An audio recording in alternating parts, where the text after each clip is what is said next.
Halo semuanya, di video kali ini aku akan melanjutkan review buku dari buku Bishop Dweck, yaitu adalah Katakan Kepada Mereka. Dari bab yang pertama, ada 120 alasan kenapa sih setiap kita anak-anak Tuhan harus menjadi penjangkau jiwa atau pemenang jiwa. Nah, hari ini di video kali ini aku akan membahas beberapa poin yang aku pelajari. Poin yang pertama adalah setiap kita ini harus menjadi seorang pemenang jiwa dan mengizinkan Tuhan untuk mengutus setiap kita untuk menjadi pemenang jiwa, agar setiap kita tidak akan diutus keluar oleh aniaya dan masalah seperti gereja mula-mula. Menarik ya. Jadi ada background ceritanya dari poin ini teman-teman, yaitu adalah ketika di masa gereja mula-mula di firman Tuhan di Kisah Para Rasul 8 ayat 1-4, firman Tuhan berkata seperti ini. Saulus juga setuju bahwa Stefanus mati dibunuh. Pada waktu itu mulailah penganiayaan yang hebat terhadap jemaat Yerusalem. Mereka semua kecuali rasul-rasul tersebar ke seluruh daerah Yudea dan Samaria. Orang-orang saleh menguburkan mayat Stefanus serta meratapinya dengan sangat.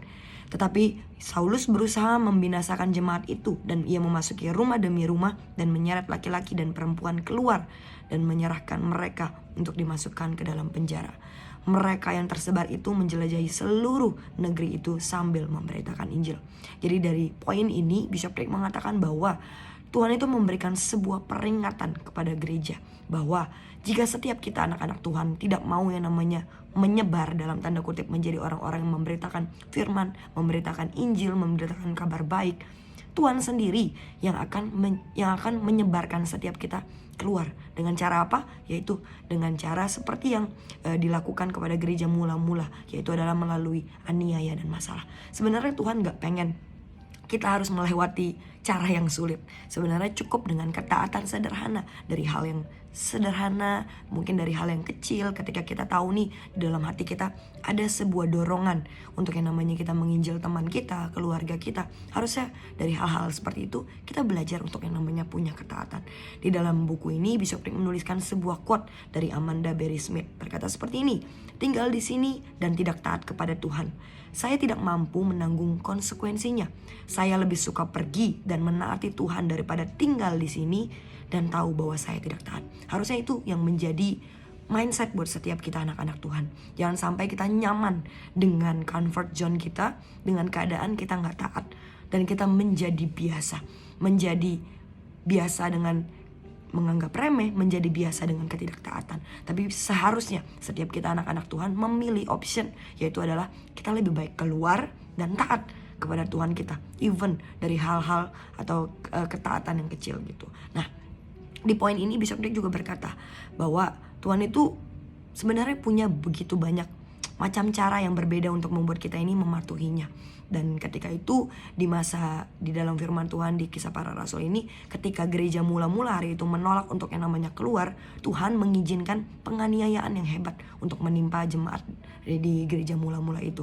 Tuhan mengirimkan seorang pria yang bernama Saulus untuk yang namanya melecehkan gereja itu, sampai setiap orang-orang dipaksa untuk melakukan perjalanan jauh untuk menghindari kematian.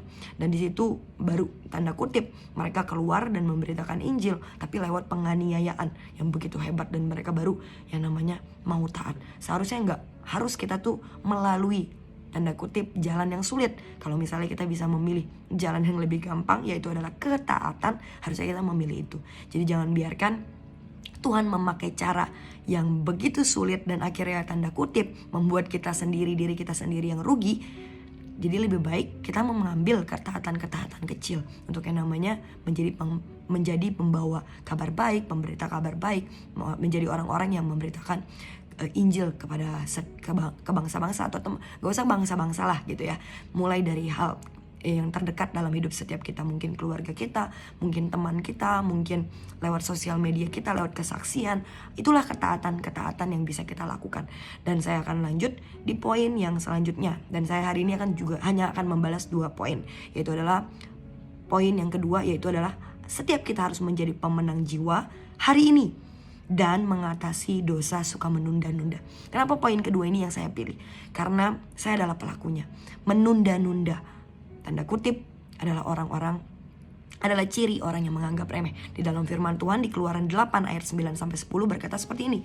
Kata Musa kepada Firaun, silakan Tuanku katakan kepadaku, bila aku akan berdoa kepadamu untuk pegawaimu dan rakyatmu, supaya katak-katak itu dilenyapkan daripadamu dan dari setiap rumah-rumahmu, dan hanya tinggal di sungai Nil saja. Katanya Firaun hari itu berkata besok. Firaun hari itu sebenarnya dapat membebaskan dari katak-katak itu hari itu juga, tapi ia memilih untuk mendelay sampai keesokan harinya. Jadi kita harus tahu bahwa seharusnya setiap kita ini jangan sampai kita menjadi orang yang menunda hal-hal yang penting di dalam hidup kita. Dengan cara apa? Dengan cara kita melatih diri kita, even di hal yang terkecil sekalipun, jangan sampai ada penundaan di dalam hidup setiap kita. Karena di dalam buku ini Bishop Dave menuliskan, dan saya garis bawahi poin ini, karena musuh utama dari semua penginjilan dan penjangkauan adalah roh penundaan. Pastor Berry, gembala saya, pernah berkata, kalau kita ini menunda, sama dengan kita adalah orang yang tidak akan melakukannya sampai akhir. Dari itulah bahayanya penundaan. Jadi ketika kita sering menunda penjangkauan atau menunda-nunda yang namanya penginjilan, kita gak tahu apa yang akan terjadi besok. Kita gak tahu, bahkan gak usah besok, kita bahkan gak tahu apa yang akan terjadi 10 menit ke depan, 30 menit ke depan, atau 1-2 jam ke depan. Itulah bahayanya di dalam penundaan.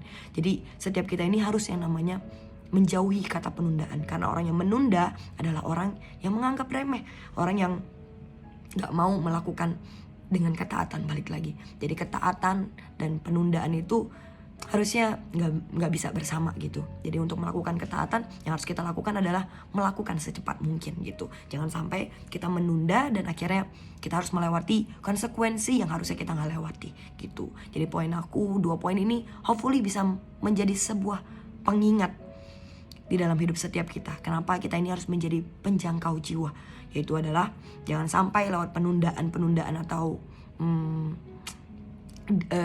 delay itu akhirnya membuat kita harus melewati cara Tuhan yang kita nggak pengen lah di dalam hidup kita. Mungkin lewat tanda kutip penganiayaan ataupun anything yang Tuhan bisa lakukan untuk buat setiap kita ini menjadi pemberita Injil gitu. Jadi biarkan lewat ketaatan yang sederhana, lewat setiap kita langsung melakukan semua yang Tuhan perintahkan, biar kita menjadi penginjil, menjadi orang-orang yang membawa jiwa-jiwa buat Tuhan kita, dan buat dengan satu agenda, yaitu adalah menyenangkan Tuhan kita.